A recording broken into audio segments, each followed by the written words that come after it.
Now, as we were saying, he didn't give a monkey's.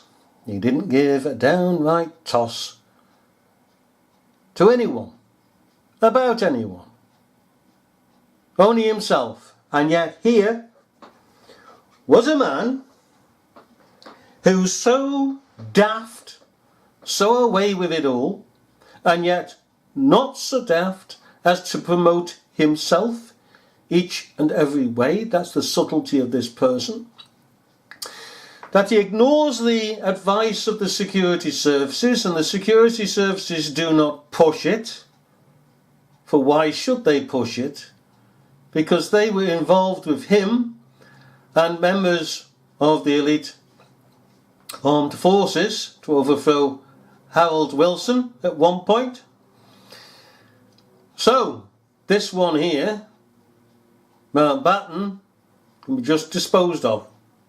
What they've done, the security services, is done their job in informing him of the danger, and then they've walked away and washed their hands, knowing that this man will eventually be murdered by the IRA. But they've done their job, you see.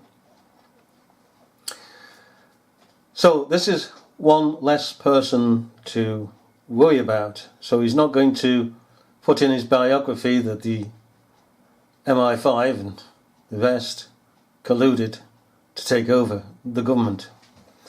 Now this man is so callous and disrespectful and disregards the lives of others that when he went for his boat and invited others on board, whom it's never settled who was on board, we have conflicting views, he never checked the boat. He had a duty of care towards those that came on that boat to check that that boat was not rigged by the IRA. But he didn't. He couldn't give a monkey's. See, as far as he was concerned, I am the one. Nobody can touch me. I'm invincible. Like Abraham Lincoln walking down the Piggin Street, no bodyguards. Hello, good morning, Mrs. Sims, blah, blah, blah, blah. I'm invincible because I am the President of the United States of America. Well, you got caught out, didn't you, boyo? In the Ford Theatre, When Boo put the pistol at the back of your head? Hey? And this one were the same. And they're all the same. Haughtiness goes before a fall. And what a large fall these had. This man had a duty of care towards those on his boat, whoever they were on his boat. His daughters give an account of children on board that were relations of others, of the royals, as it were, and all on board basically, except for the old age pensioners. Oh yes, they introduced old age pensioners. That was never in the news footage. That was never given in any account. But they give it. Now we know the media is corrupt, and we know that these daughters will embellish things. So where's the middle ground of truth in all this? Very hard to come by. Unless of course you've got photographs and film footage of the actual event. Because you see, if there was, as some would say, there were children aboard, quite a few children, implying that he was buggering these children, then the media would like to cover it up, and certainly his family would like to cover that up. But whatever he was doing, associating with Jimmy Savile, whom the gay community would put a bullet between the head of,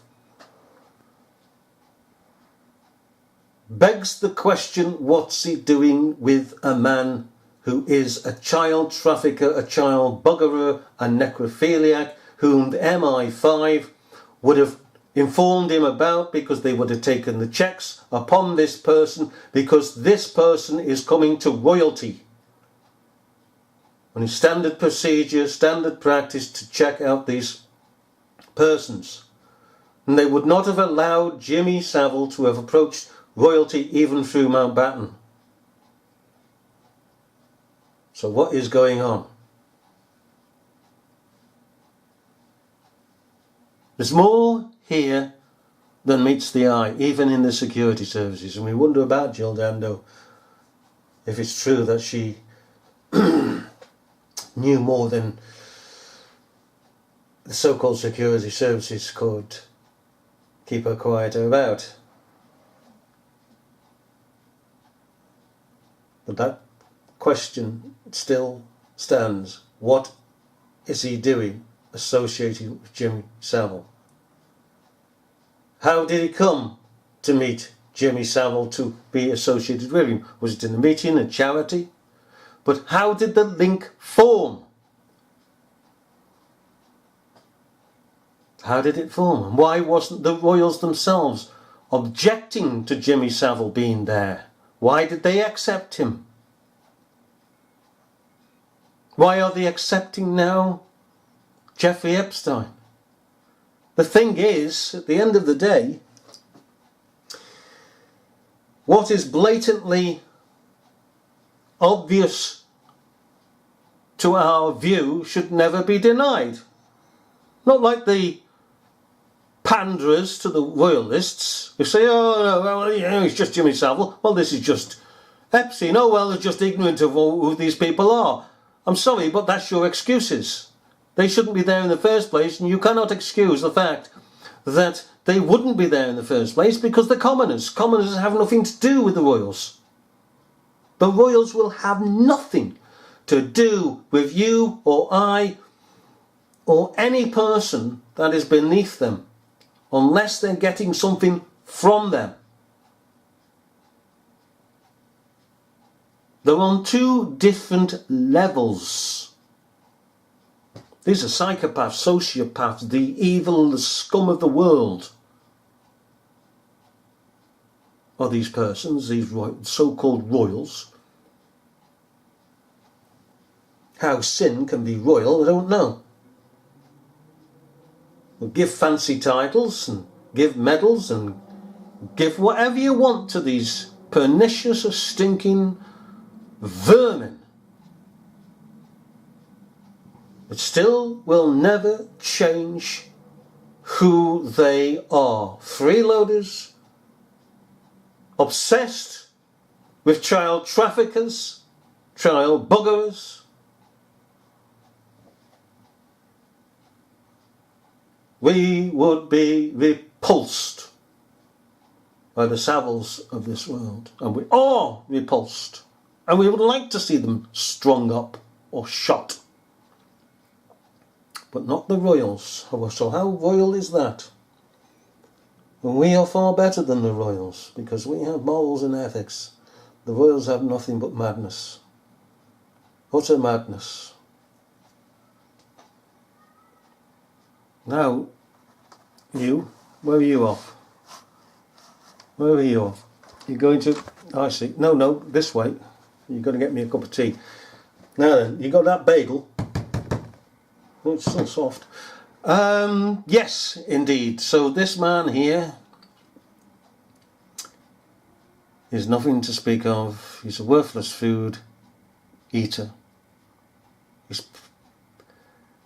He's a nutter. Well, was a nutter. Complete nutcase, fruitcake, twit. And yet, through it all, like them all, they know when it is in their best interest of how to promote themselves. Totally, utterly being self-absorbed in their own little selfish, indulgent world which no one can enter. And as far as they are concerned, the Jimmy Saviles, the Jeffrey Epsteins of this world provide them with a service, just as we provide them with a service in funding these buggers, in promoting these buggers. so many multitudes fawning over these buggers. These would die as soon as people stopped fawning over them, worshipping sin that they are, and the mad people that they are, the fiends and the devils and the iniquity and the wickedness and the debauchery that they represent and are. And Clark Gable here. Oh yes, I've met Lord Louis Mountbatten. Oh yeah. You sad sausage. Eh? I loved that one with Ely, the child buggerer, eh? I mean, he'd fit well with this one here, wouldn't he, eh? With sinking ships as he sunk his morning cloud off the Isle of Wight. Down we go, bump. Pigging idiots. Oh well, bye bye Molly. Bye bye you.